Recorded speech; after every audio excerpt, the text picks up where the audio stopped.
Sejam muito bem-vindos, meus amados irmãos e irmãs do Senhor, a mais esse nosso momento de culto, momento este que queremos meditar nas palavras de Deus e também fortalecer nossa fé em Cristo Jesus. Que Ele, Deus Pai, Filho e Espírito Santo, esteja com todos nós nesse momento e que queremos meditar na Sua Santa Palavra.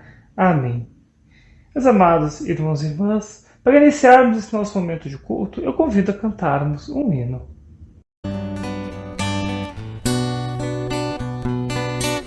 Nada poderá te separar do amor daquele que te escolheu para você ter a vida eterna junto com Ele. Quem nos separará do amor de Cristo? Será tribulação, angústias ou perseguição, fome ou nudez, perigo ou espada.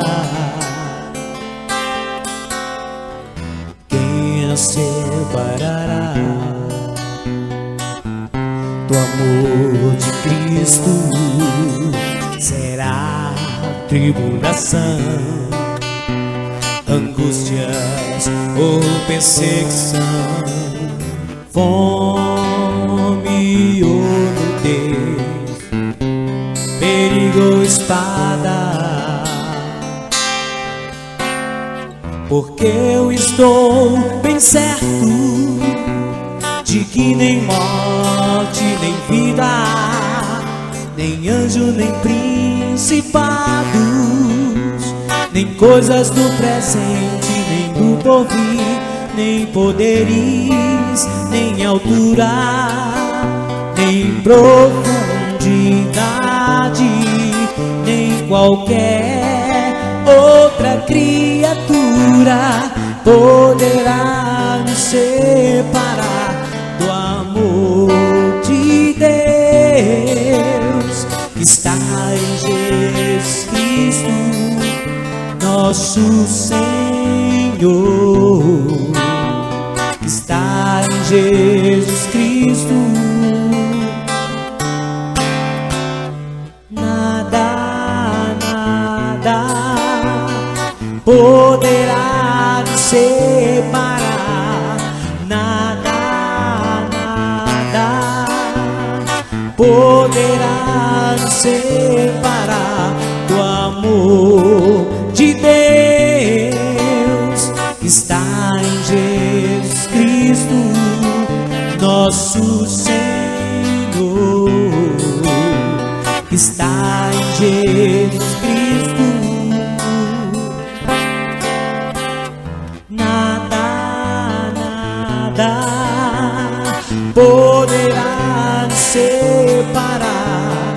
Nada, nada poderá nos separar do amor de Deus que está em Jesus Cristo, nosso Senhor. Bem, chegado o momento então em que gostaria de convidar a ouvirmos a leitura que servirá de base para a nossa reflexão de algo mais. A leitura se encontra no Evangelho segundo João, capítulo 2, dos versículos 13 ao 22. João 2, 13 a 22. Eu gostaria de convidar então a nossa irmã Cristiane para realizar a leitura para nós nesse momento. A leitura de hoje é João 2, 13 a 22. Jesus vai ao templo.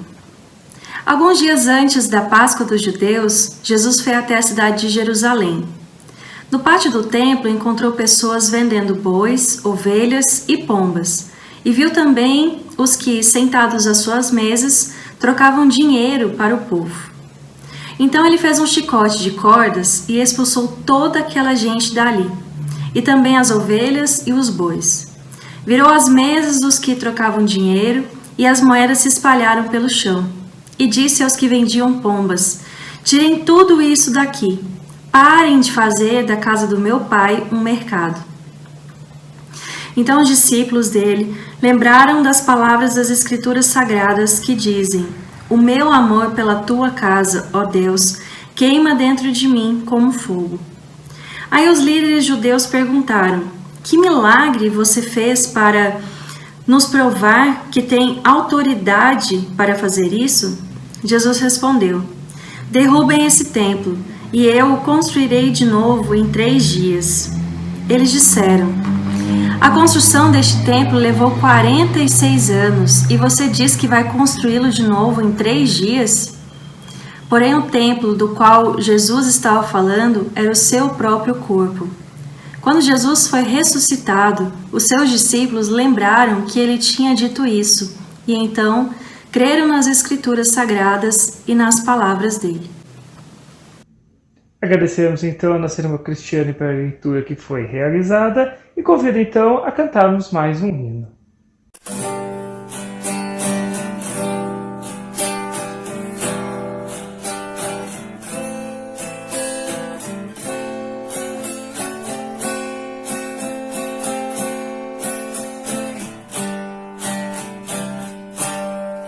Se aquela cruz falasse como Cristo morreu, daria a todos nós maior lição de amor.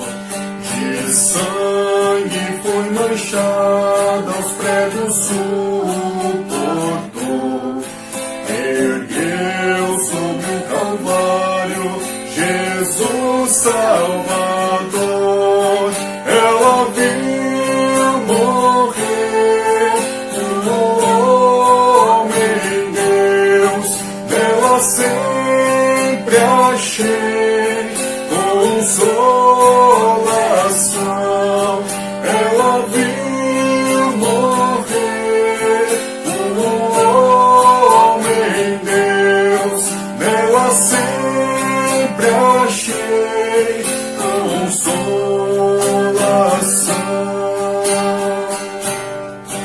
A cruz foi escolhida para o mal combater.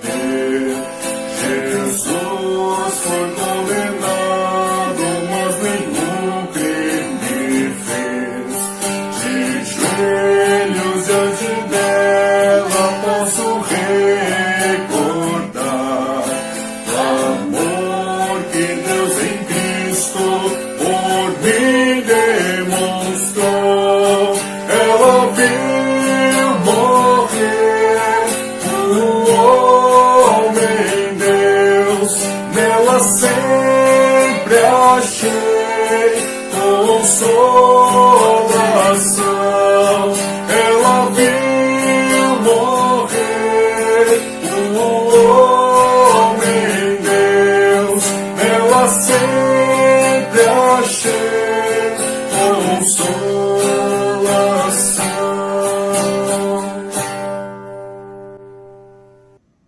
Irmãos e irmãs no Senhor, ao vermos nosso Evangelho, somos apresentados a um fato, digamos, bastante desconfortante.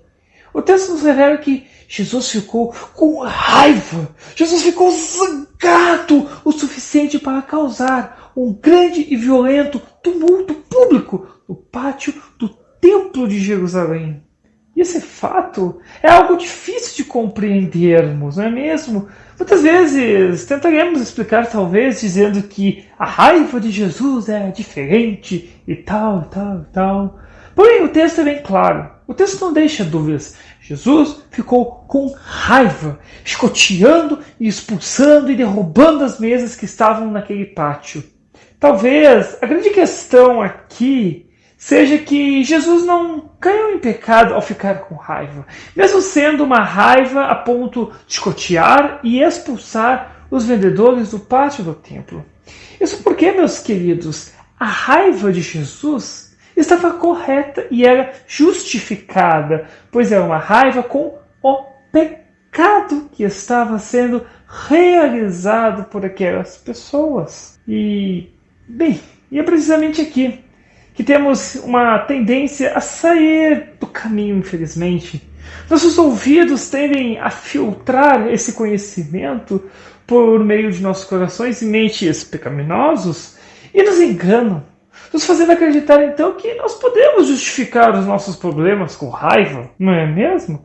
Acusamos os outros de seus problemas de raiva, mas os nossos, bem, os nossos são justificados. Claro que houve ocasiões em que erramos aqui, erramos ali, mas na verdade queremos acreditar que eram ocasiões também justificadas e corretas a raiva que nós estávamos naquele momento. E por que então a nossa, digamos, raiva pode ser justificada e a do outro não? Simples porque é eu que estou sentindo raiva, não é o outro, é eu. É por isso que é difícil falar desse texto. A nossa mente, o nosso coração, nossos pensamentos tendem a fazer essa relação com o texto.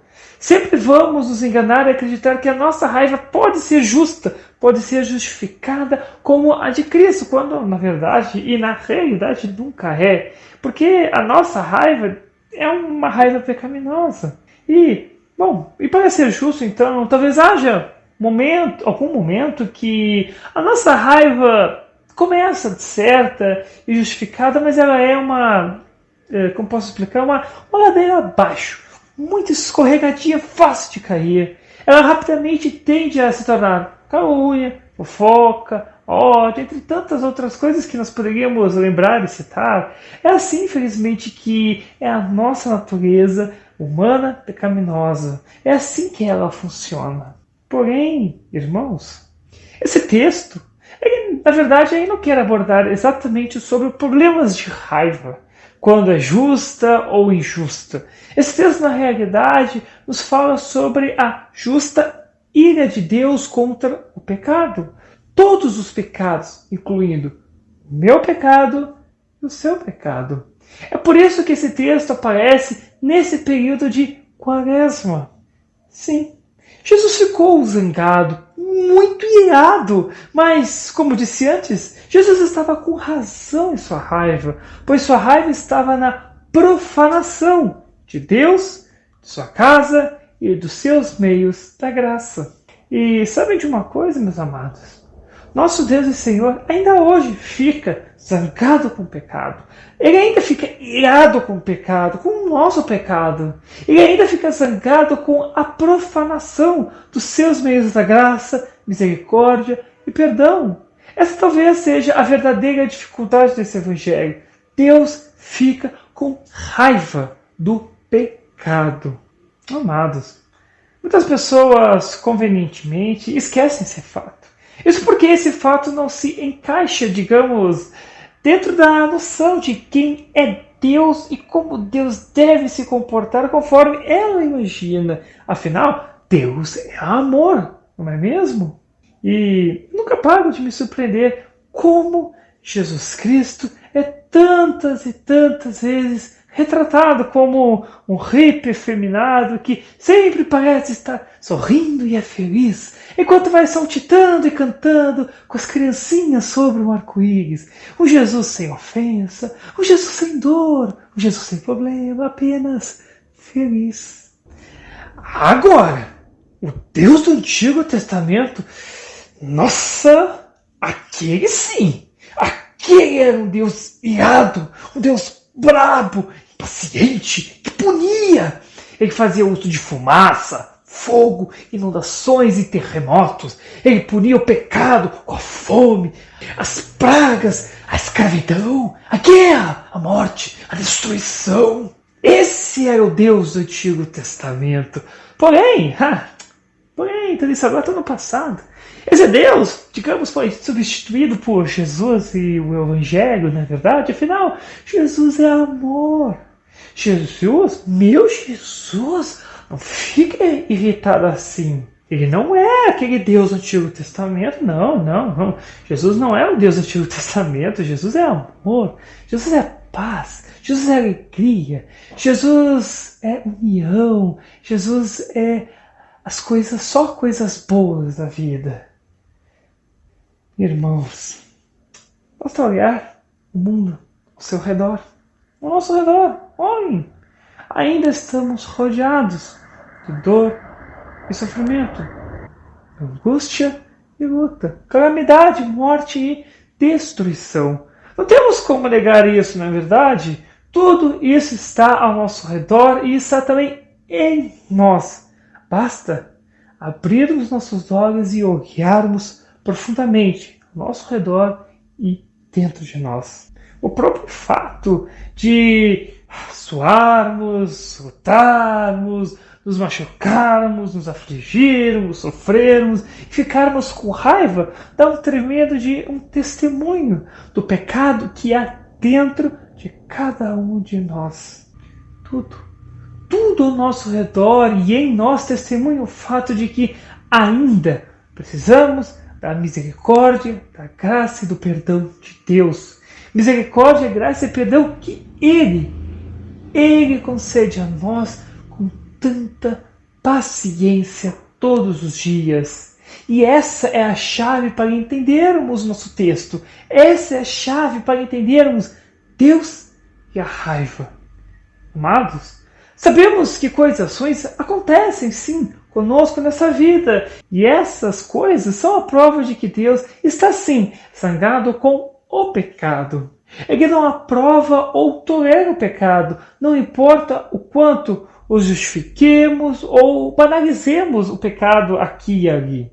Claro que isso não significa que Deus está punindo o pecado quando essas coisas ruins acontecem. Deus não pune o pecado, digamos, em si agora. Isso acontece na eternidade, isso vai acontecer na eternidade. Porém, isso não quer dizer que não haja consequências para nosso pecado. Hoje nós sofremos as consequências dos nossos pecados, do meu pecado, do seu pecado, do pecado de toda a humanidade. E temos vários exemplos e várias coisas que nós poderíamos falar a respeito disso. Por exemplo, se olharmos para a própria Escritura Sagrada, por exemplo, com Moisés e o rei Davi, Moisés desobedeceu a Deus quando Deus disse para ele ordenar a rocha que produzisse água para os israelitas. Porém, em vez disso, Moisés, que já estava farto do povo, que só encheu o saco dele, que só incomodava ele, Moisés ficou bravo, ficou irado, pegou o seu cajado e golpeou a rocha e aí começou a sair água. E essa demonstração de ira de Moisés irritou Deus. Moisés depois confessou seu pecado e Deus amorosamente o perdoou, o restaurando a salvação. No entanto, Moisés ainda teve que sofrer as consequências de suas ações. Ele não foi autorizado a entrar na terra prometida. Ele pôde ver a terra, ele pôde olhar distante, mas entrar na terra, isso ele não pôde. O mesmo pode ser dito sobre o rei Davi. Depois de reconhecer o seu pecado com Batseba, Davi se arrependeu e Deus o perdoou. Mas ainda assim, ele teve que sofrer as consequências de suas ações, as consequências do seu pecado. E nós também podemos ver exemplos na nossa própria vida. Afinal, toda ação gera uma reação. Em outras palavras, todo pecado cometido gera consequências. Por exemplo, se eu roubar, a consequência é, eu vou ser preso. Se eu fizer algo de errado, eu vou ser punido por causa daquele erro. Ou seja, eu vou sofrer as consequências do pecado que foi cometido, do meu pecado. E eu entendo que talvez você possa discordar da ideia de que punição e consequências são diferentes uma da outra, mas elas são sim. Eu e você somos a prova viva disso. Meus queridos, Deus permite que coisas ruins aconteçam para chamar a nossa atenção e nos levar ao arrependimento. Essas coisas ruins que acontecem na nossa vida são apenas um vislumbre da ira de Deus contra o pecado. Porém, quando Ele nos mostra sua ira para nos levar ao arrependimento, não significa que Ele está nos punindo do pecado. Até porque se fosse, meus amados, nenhum de nós nem sequer seríamos concebidos, porque nós já estaríamos mortos. Por isso, não se engane, meus amados, Deus pune o pecado. E o seu próprio Filho Jesus Cristo é quem suportou de fato a punição. Toda a punição por cada pessoa, por mim, por você, por todas as pessoas de todas as gerações. Foi Jesus Cristo que sofreu a ira da punição de Deus por causa do pecado. Jesus Cristo é que teve que suportar a punição do pecado que nós cometemos. E, meus irmãos, isso aqui irrita Deus. O preço total da punição e redenção já foi pago integralmente com o sangue de Jesus Cristo. Está finalizado de uma vez por todas. Não precisamos mais nos preocupar com isso. E, no entanto, muitas pessoas ainda abandonam esse presente gratuito. Eles optam por irem sozinhos. Eles escolhem um caminho diferente, um caminho mais fácil, um caminho alternativo, um caminho sem Cristo, um caminho sem a cruz. E para esses, infelizmente, depois que chegar aquele sopro final, Deus não terá escolha a não ser punir com justiça o pecado da incredulidade. Deus não deseja a morte de ninguém, porém Deus também é um Deus justo e reto. Por isso, o tempo da paciência e misericórdia para eles acabará. E, verdade seja dita, nós também muitas vezes escolhemos o caminho fácil e não o caminho estreito da cruz. Porque o caminho da cruz é um caminho sofrido, é um caminho difícil. A gente às vezes escolhe um caminho mais fácil. Não é verdade, amados? Cristo morreu naquela cruz por nós. Cristo foi sepultado e ressuscitado por nós. Cada pecado foi pago integralmente por causa do seu amor por nós. E é aqui que está algo absolutamente incrível, maravilhoso. De alguma forma, o sol ainda nasce e o mundo ainda gira, apesar dos pecados. Isso é pura graça. Isso é pura paciência. Esse é o amor incondicional que somente Deus pode ter pelos seus filhos. Isso é exatamente o que vemos no pátio do templo com todos aqueles mercadores e líderes. Jesus foi severo com eles, porque Jesus queria que eles se arrependessem dos seus erros e mudassem. Jesus não queria mais que todas aquelas pessoas continuassem cometendo aqueles pecados.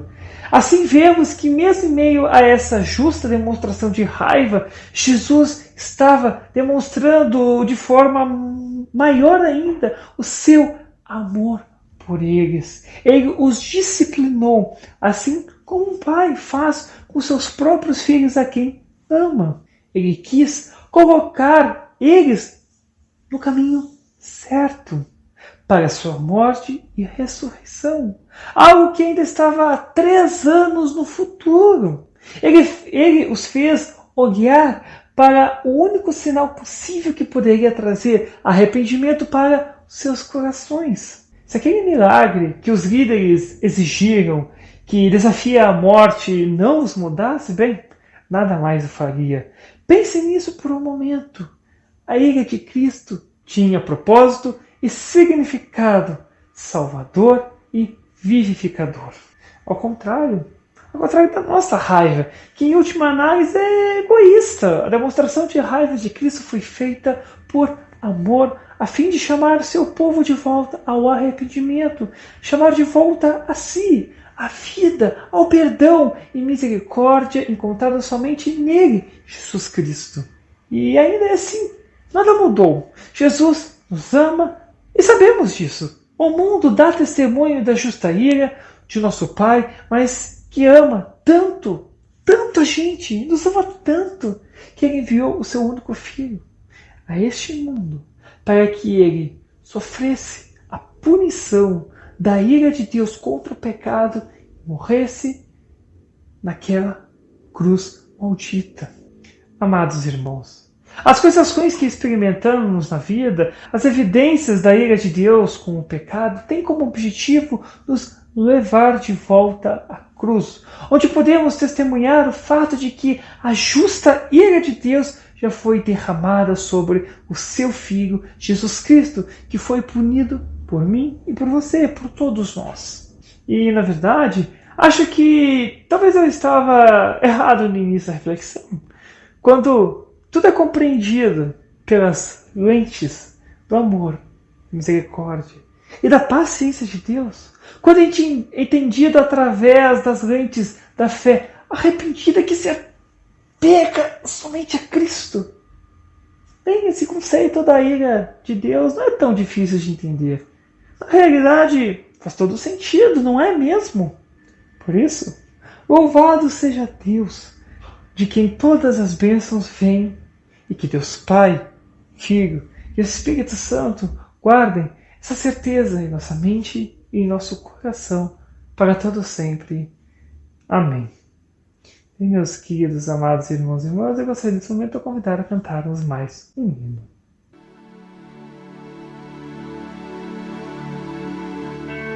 Eu não vou falar de tudo que eu quero.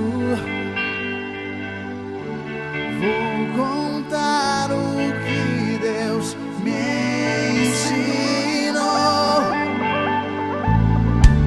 Eu aprendi com Ele o que é liberdade.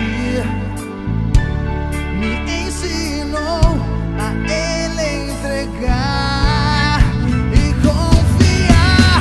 Vou voar, descansar, ficar nas mãos do Pai.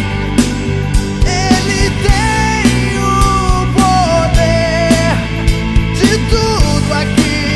Eu vou confiar. Ele diz: é só meu, todo o trabalho a fazer. E você deve só descansar, confiar em mim.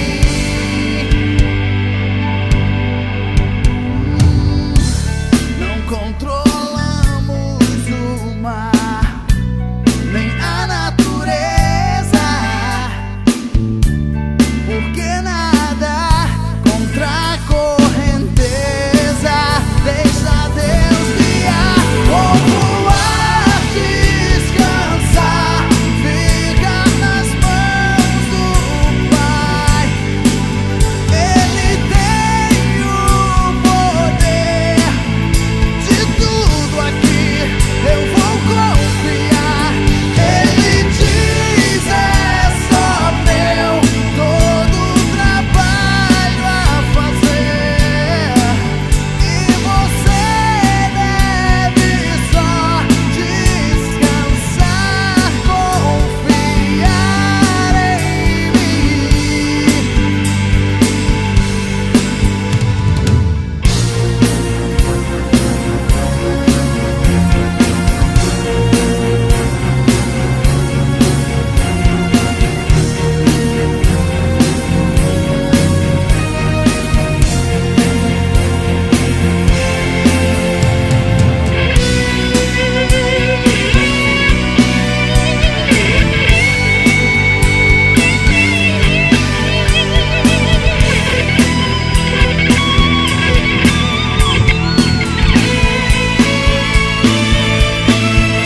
Vou voar, descansar, ficar nas mãos do Pai.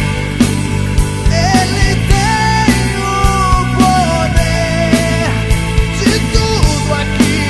Eu vou confiar.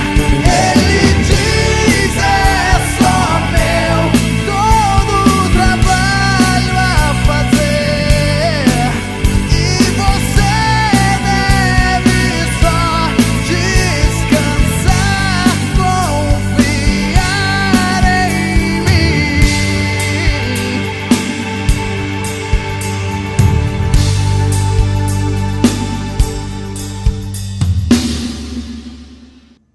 Chegado o momento, então, que gostaria de convidar a juntar nossas mãos e fazermos uma breve oração ao nosso Pai Celestial. Todo-Poderoso Deus, nosso Pai Celestial, agradecemos-te com humildade por teres enviado o teu unigênito Filho para carregar os nossos pecados e pagá-los com sua morte na cruz do Gólgota. Suplicamos-te que nos concedas a graça de depositar toda a nossa confiança em teu amor redentor, Fortalece a nossa fé em Ti. Conforta a nossa alma para podermos resistir a todos os ataques do pecado. Protege-nos contra as armadilhas de Satanás e em todas as tentações, mantém-nos firmes pela ação do Espírito Santo. Ajuda-nos a seguir em Teus caminhos, obedientes à Tua palavra, para que, guardados e protegidos por Teu poder, possamos permanecer fiéis e, no fim da vida, sermos salvos por Tua graça. Por Cristo Jesus, nosso Senhor. Amém. Gostaria então de convidar nesse momento a orarmos a oração do Pai Nosso. Pai nosso que estás nos céus, santificado seja o Teu nome, venha Teu reino, seja feita a Tua vontade, assim na terra como no céu. O pão nosso de cada dia nos dá hoje, e perdoa-nos as nossas dívidas, assim como nós também perdoamos aos nossos devedores. E não nos deixes cair em tentação, mas livra-nos do mal, pois Teu reino, poder e a glória para sempre. Amém. Receba a bênção do Senhor. O Senhor te abençoe e te guarde. O Senhor faça resplandecer o seu rosto sobre ti e tenha misericórdia de ti. O Senhor sobre ti levante o seu rosto e te dê a paz. Amém.